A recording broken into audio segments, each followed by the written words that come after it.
আমি অত্যন্ত সৌভাগ্যবান। আমি যে মৃত্তিকার উপর দাঁড়িয়ে আপনাদের সামনে কথা বলছি, সেই মৃত্তিকা সম্পর্কে নয়ন বলেছে একটি পবিত্র মাটি, যেখানে এই দেশ যখন অন্ধকারের মধ্যে, এই দেশ যখন নেতৃত্বহীন অবস্থায় থাকে, ঠিক সেই সময়ে যিনি জনগণকে আলোর দিশা দিয়েছেন, স্বাধীনতার ঘোষণা দিয়ে, সেই শহীদ রাষ্ট্রপতি জিয়াউর রহমানের মাটি হচ্ছে এই বগুড়ার মাটি।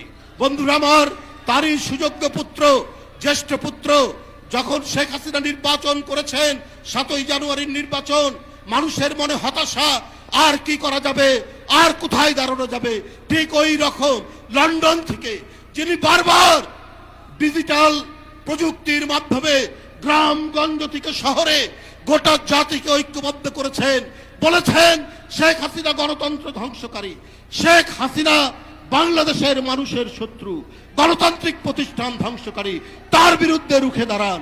সেই জুলাই আগস্টের রূপকার তারেক রহমানের জন্মভূমি বগুড়ায় দাঁড়িয়ে আমি আপনাদের সামনে দুটো কথা বলতে পারে আমি গর্বিত।